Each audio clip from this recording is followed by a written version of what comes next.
Welcome to All Things Policy, a daily podcast supported by Pragati, a flagship media initiative of the Takshashila institution. We're a bunch of policy nerds based in Bengaluru, and we like to bring a fresh perspective to Indian affairs and an Indian perspective to global affairs. So grab a cup of coffee, sit back, and join us for today's chat. Hello and welcome to All Things Policy. I'm Manoj Kewalramani, and today I have with me my colleague Megha Pardhi, and we are going to be talking about something that has been rollicking the Indo-Pacific region as a whole for the last couple of weeks. This is around Nancy Pelosi's visit to Taiwan and the fallout of that visit, with tensions between the United States and China reaching a high that we've not seen at least since the Taiwan Strait crisis of 95-96. So we're going to be talking all about that. But before we get to that, let me just say that Takshashila offers a range of fantastic public policy courses. Our flagship graduate certificate in public policy courses are currently open for admission for the September cohort. Please log on to school.takshashila.org.in/GCPP for more information. Megha, welcome to this conversation. Hi, Manoj. Okay, Megha, we've all been hearing for the last couple of weeks that Nancy Pelosi's visit, to Taiwan has caused this massive furor. We've seen the Chinese act angrily, do these massive drills, essentially imposing some sort of a blockade around Taiwan briefly. And we've seen the Americans basically saying, look, this is an overreaction. So firstly, why does the visit matter? Why did it bother the Chinese so much?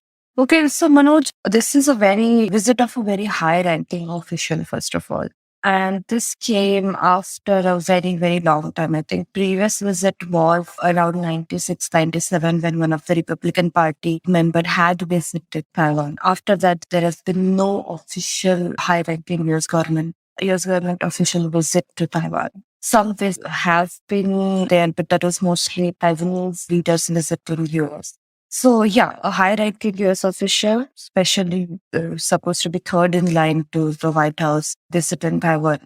It's a huge diplomatic signaling. So, and China frowns upon any such kind of relationship, especially they repeatedly insist is not consistent with the One China policy. Well, let me just sort of interrupt, right? The last time we saw a speaker of the US House of Representatives of Taiwan, it was in 1997. It was Newt Gingrich who had visited. So, there is precedent, right? After that, after 1997, we hadn't seen this kind of outrage from Beijing. In fact, we saw the United States and China work together to a degree for China to become a part of the WTO. So, but this time around, we've seen this big difference. And I think the American argument has been, what's so different from what happened in 1997? Why are you making a big deal out of it? So why do you think the Beijing is today making a big deal out of this? See, it was a big deal even then.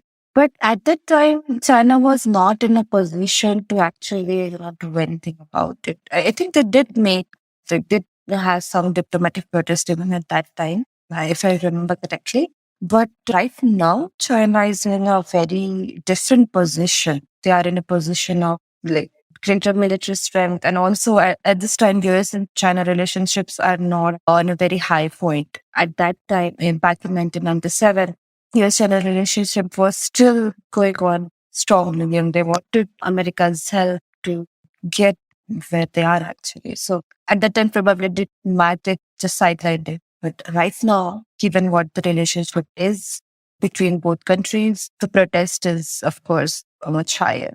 And what I can say, the downhill of relationship after 2016-17 is just another incident, an example of worsening relationship between these two countries. Yeah, that's interesting. I think you've identified some really key changes that have taken place, right? One is that in itself, the relationship has worsened, the relationship between the United States and China. Secondly, we've seen China's military capacity, its own sense of self having changed significantly. And it feels like, we've seen this also, commentaries from Chinese media, comments from Xi Jinping and other officials about this goal of national rejuvenation. And in fact, just after this visit, we saw a white paper on Taiwan that was also published, right? So there's a change in its own sense of self and this a march towards this goal of rejuvenation and therefore, quote unquote, reunification with Taiwan. But it's also a case of how the international environment has changed, right? Because Beijing's arguments with regard to Pelosi's visit has been that, and I expressly believe, I think Wang Yi and others have said this, that even if you had precedent of somebody visiting in the past, it's a wrong practice and it makes no sense to continue these wrong practices. So in some ways, there is a shifting of goalposts that Beijing is trying to do, and it's using its diplomatic might and military might to try and make that point. Would you agree with that? I would agree with that, but I'd also add to it that they have been gradually shifting, as you said, shifting the goalposts with respect to Taiwan over the years. I mean, of course, they couldn't do much in 1997, but whatever they could, they did. Like, for example, in 2005, after a few years, they passed a law which gave Beijing the legal basis for military action if they think that Taiwan is going too far. So bit by bit, they have been changing their position and taking a stronger position on Taiwan over the years. Let's now just move a little bit. Okay, we know now why it matters. It matters because of all of these things that we discussed, but also, let's go back to one of the arguments that the Chinese have made is actually there are two things, right? They say that firstly, this visit is something that we had protested for some time because it was initially announced in April that she might travel, and then she had COVID, and so she didn't travel. And Beijing has quite publicly said, that through back channels, we had intimated to the American side that this is unacceptable. This visit would be unacceptable. The Biden administration's argument is that, look, this is an unofficial visit. We don't necessarily have any sort of say in it, and we're not going to be stopping it also. And it's perfectly legitimate. The Chinese argument is that, look, this distinction that you're drawing between an unofficial visit and a personal thing is incorrect because, like you said, she is the third in line for succession in terms of the presidency. Anything were to happen to the president and the vice president of the United States. So she is a high ranking government official. And their argument is that the Biden administration is trying to like good cop, bad cop, conniving with her to make this visit. At the same time, their argument is also that this was and I'm quoting the Chinese, a political farce, a sort of personal political farce where she did it to basically gain political capital domestically. So that's their view of what happened, what the American side is gaining from it, eroding this sort of one China idea, but also she gaining politically at home. What do the others gain, right? What does Taiwan gain from this visit? And strategically, what do the Americans gain from this visit? Any thoughts on that?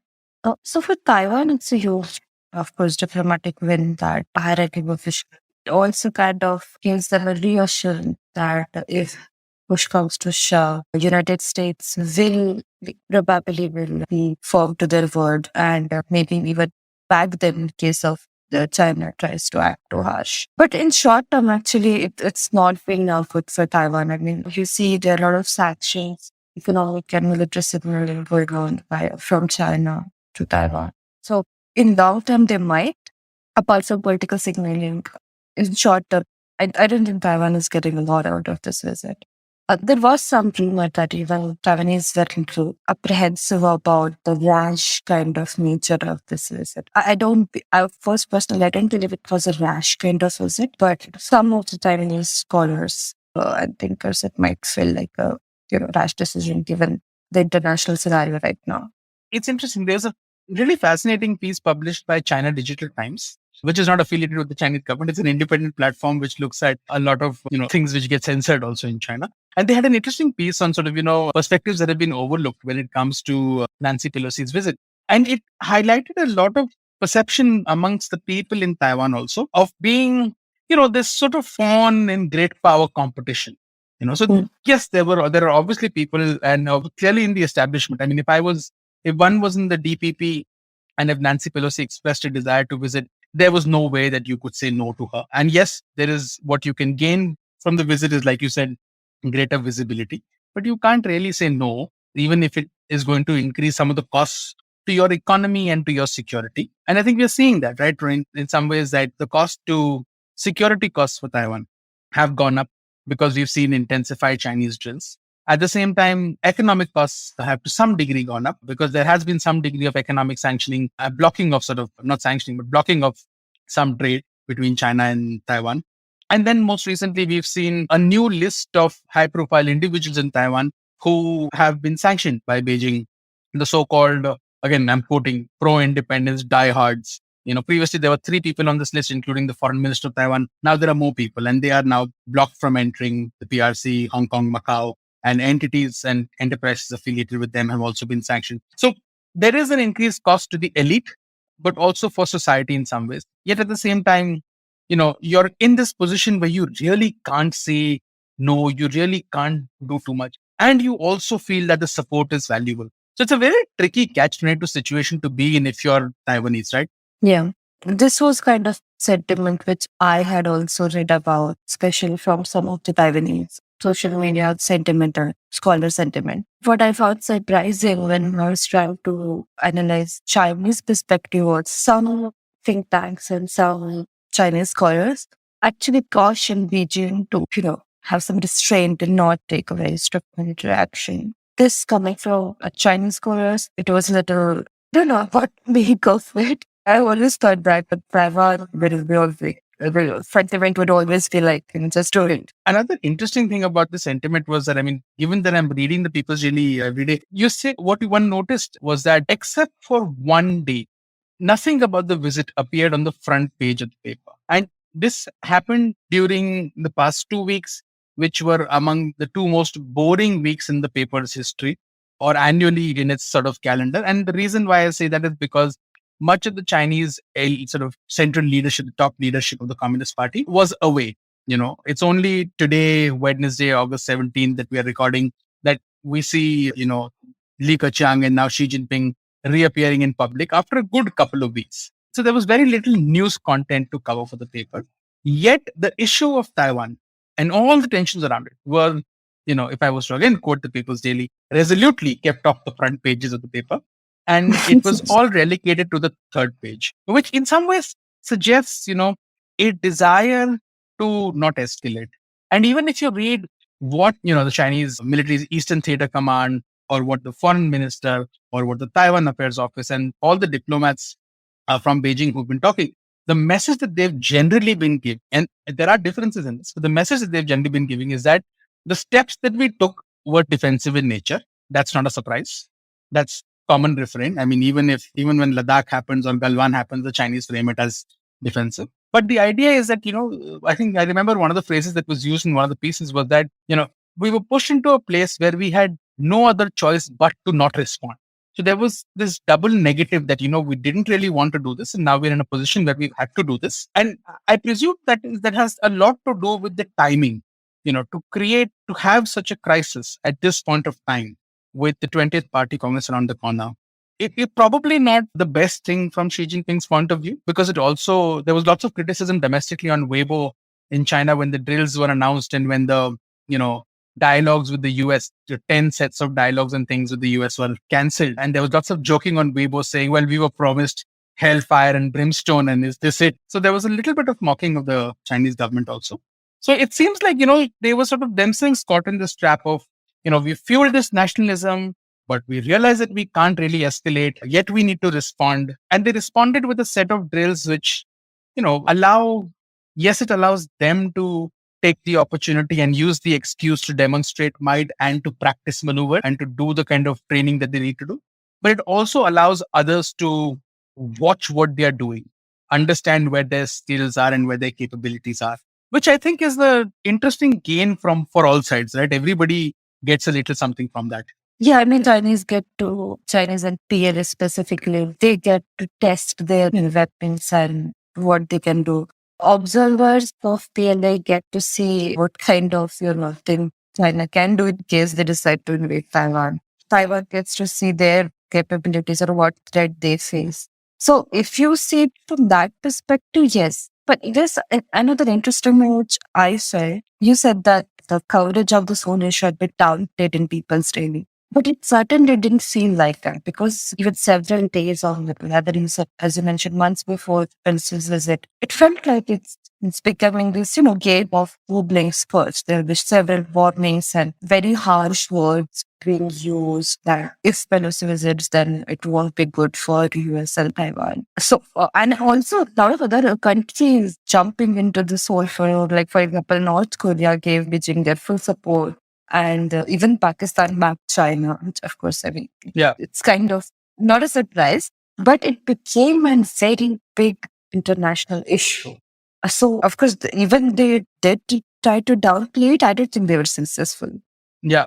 Yeah. No, I mean, I think that, when you think of the downplaying, it's useful to think of it from the point of view of, how Chinese diplomacy fundamentally functions. And increasingly under Xi Jinping, we've seen this, right? This idea of wolf warrior diplomacy. Mhm. It's supposed to be a large part of it, and large part of probably any diplomacy is this way, is performative. And scolding, wagging your finger has been one of the sort of elements of performance that we have seen. I think we saw it on full display in Alaska a year and a half ago, right? I think part of that aggression is performative. It's for the other side, but it's also for your public. But, substantively, I think that the messaging also coming out from China is that this was not an opportune moment for a crisis, but there is a crisis and they have to respond. And they've also used the opportunity at the same time to do certain drills. And again, most analysts have spoken about the fact that you could not have done something like this, the drills that you have done, in sort of very, very short period of time. It would not have been something that you did immediate.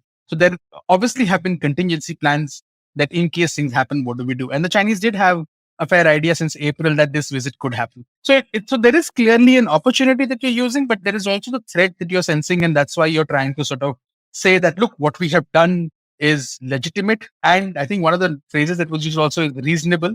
It's lawful, it's legitimate, but it's reasonable. And it's a sense of responsibility that we've demonstrated, that we've not escalated beyond this level, which all seems to suggest that we don't want a crisis further, but we have to show some degree of skill. But wait, with that, I think we'll take a break. And I want us to come back and talk about two more things. One is one of the things that the Chinese have said about the one China principle and the one China policy, which I think is lots of confusion around that. And we'll talk about that. And then we'll talk about India and India's response before we conclude. So let's just take a quick break and then we'll come back.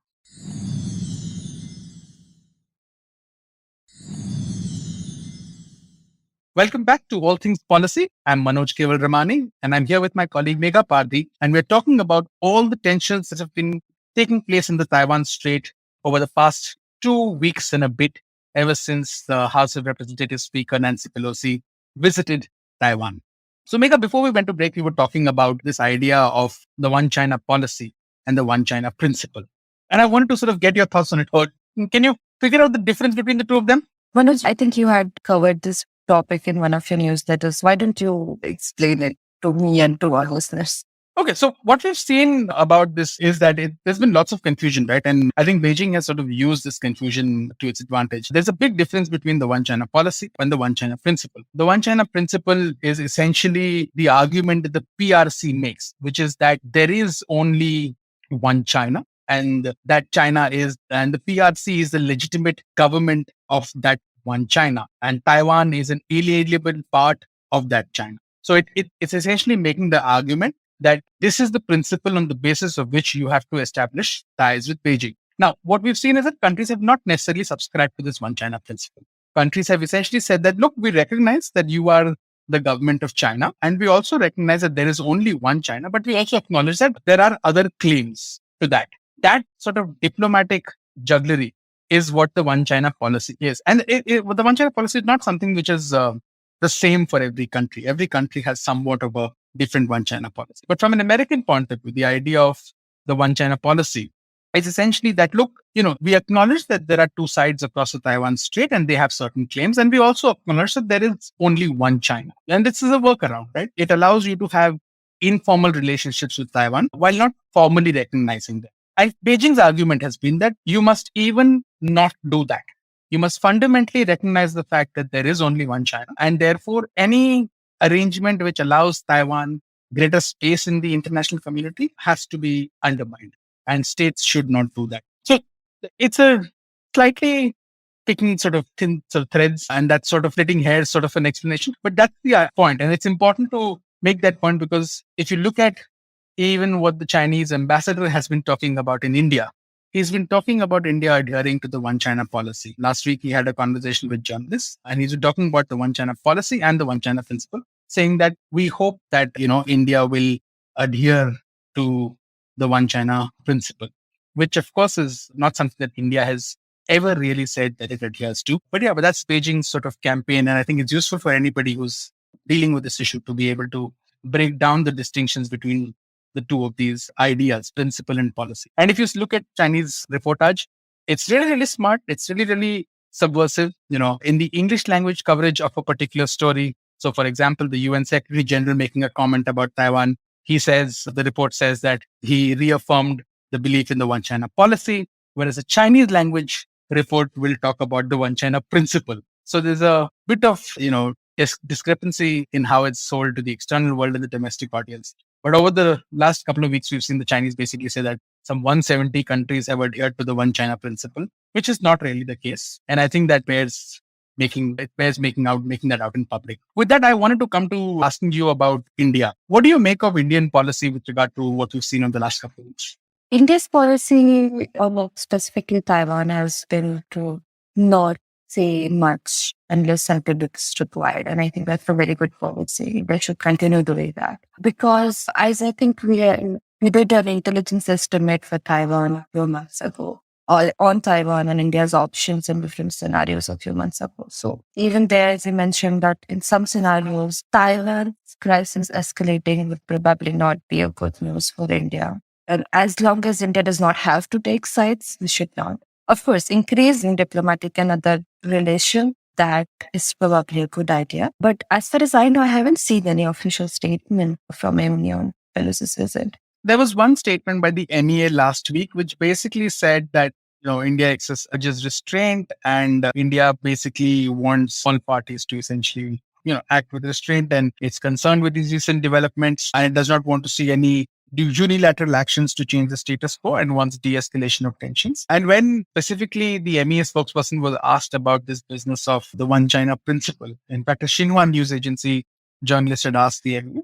The Indian MEA spokesperson described by saying India's relevant policies are well known and consistent. They do not require reiteration. And again, this comes in the background of the fact that it's been a good 10 years, from what I understand, that India has not made official references to any one China policy in its public statements, in its official statements. I mean, if you remember when in 2014, the NDA government and Narendra Modi had come to power, Wang Yi was one of the first foreign ministers to visit India. And when he met with the late Indian foreign minister, Sushma Swaraj, she had quite publicly told him that, well, we will adhere to the one China policy, but when will you adhere to the one India policy? So there is an equivalence that India has made in some senses with regard to this. And I think it's adhered to that. But yeah, other than that, it's sort of stayed away from any joint statements criticizing China. So, for example, there's been lots made of the fact that the other Quad countries issued statements being critical of China, but India was absent from that. Do you think that makes it that such a crisis, given that there is a crisis that we've just gone through,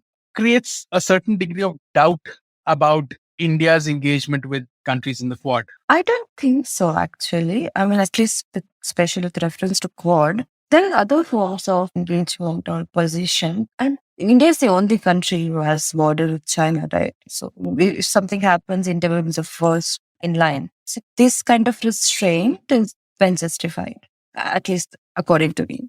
Okay, that makes sense. All right. So with that, we're going to call it a day. And it would be great if folks, if you've heard this podcast and if you have thoughts on Indian policy with regard to Taiwan, because what we've seen is that officially, from a government point of view, there is, significant restraint, although like we said, that there's no reiteration of the one China policy or principle for that matter. But in terms of the public opinion space, whether it's mainstream Indian media, whether it's social media, there is a tremendous amount of, appreciation, sympathy, solidarity with the people of Taiwan and Taiwan's democracy. In fact, like I said, the Chinese ambassador last week held a meeting with Indian journalists. And what we've seen since then is that Indian journalists have increasingly gone to Taiwan to report from Taiwan. So I don't think that strategy that Beijing is adopting in India, at least, is working. But we'd love to hear from you. If you think that Indian policy on Taiwan can or should be different, please do let us know. And thanks so much for listening. Thank you, Megha. Thank you. If you liked our show, don't forget to check out other interesting podcasts on the IVM network. You can tune into them on the IVM Podcast app, ivmpodcast.com, or wherever you listen to your podcasts. You can also follow IVM on social media. The handle is @IVM Podcasts on Twitter, Facebook, and Instagram. And hey, if you'd like to dive into Takstashila's research on technology, strategy, and economic affairs, check us out at our Twitter handle @TakshashilaINST or our website takshashila.org.in.